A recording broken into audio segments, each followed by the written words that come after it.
IDTV మన ఉనికి మన వాణి. మహబూబ్ నగర్ జిల్లాలో ఎస్ఎల్బీసీ టన్నెల్లో ప్రమాదం చోటు చేసుకుంది.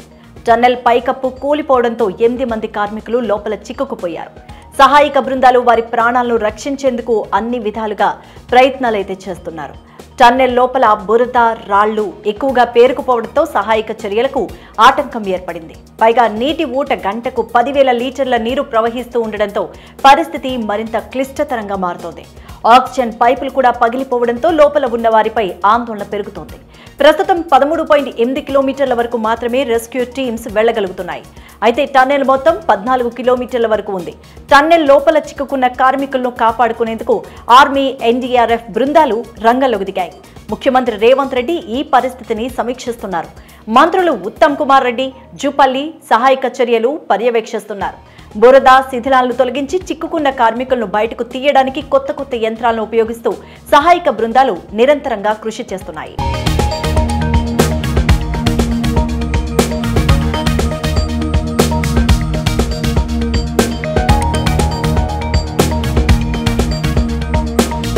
ప్రపంచంలోని అతి పొడవైన ఇరిగేషన్ టన్నెల్ ఎస్ఎల్బీసీ టన్నెల్ పైన మొత్తం కొండలు, అడవులు ఉన్నాయి.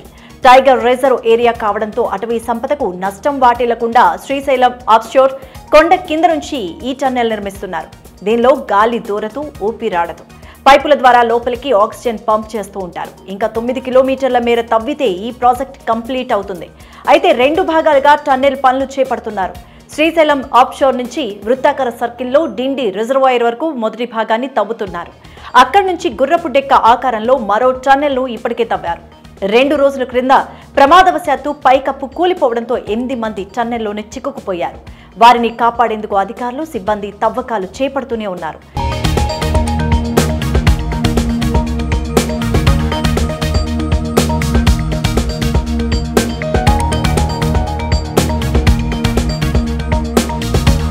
ఆరు సార్లు ప్రాజెక్టు గడువు పొడిగింపు. ఎస్ఎల్బీసీ టన్నెల్ నిర్మాణానికి 40 ఏళ్ల కిందే శ్రీకారం చుట్టారు.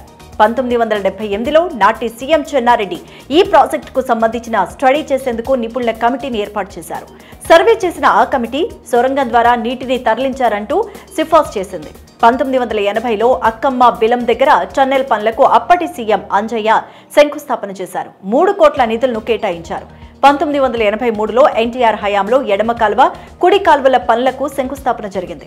అయితే అక్కడి నుంచి పనులు లేట్ అవుతున్నాయన్న ఉద్దేశంతోనే 1995లో ప్రాజెక్టు ప్రతిపాదిత స్థలాన్ని మార్చేశారు. నల్గొండ జిల్లా పుట్టంగండి నుంచి ఎత్తిపోతల పథకాన్ని ప్రారంభించారు. ఇప్పుడున్న ఎలిమినేటి మాధవరెడ్డి ప్రాజెక్టు అదే.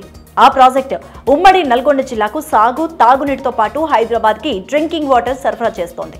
అయితే 2004లో వైఎస్ రాజశేఖర రెడ్డి ప్రభుత్వం శ్రీశైలం ఆఫ్షోర్ నుంచి కూడా టన్నెల్ తవ్వాలని నిర్ణయించింది. అందుకు అనుగుణంగా 2007లో నిర్మాణ పనులు ప్రారంభించారు. 2010 నాటికల్లా పనులు పూర్తి చేయాలని లక్ష్యంగా పెట్టుకున్నారు. అయితే వివిధ కారణాలతో ప్రాజెక్టు పనులు ఆలస్యం అవుతూనే వచ్చాయి. దాదాపుగా 6 సార్లు పనులు గడువు పెంచారు. 2026 నాటికల్లా ప్రాజెక్టును పూర్తి చేయాలని ప్రస్తుత కాంగ్రెస్ సర్కార్ లక్ష్యంగా పెట్టుకుంది. ప్రాజెక్టులో భాగంగా 2 సొరంగాలతో పాటు హెడెగ్యులేటర్, 2 లింక్ కెనాల్స్, డిండి, నక్కలగండి, ఉదయ సముద్రం సహా బ్యాలెన్సింగ్ రిజర్వాయర్లను ప్రాజెక్టులో చేర్చారు. అయితే టన్నెల్ 2 నిర్మాణ పనులు పూర్తి కాగా టన్నెల్ 1లో ఇప్పటిదాకా 34.9 కిలోమీటర్ల మేర పనులు పూర్తి చేశారు.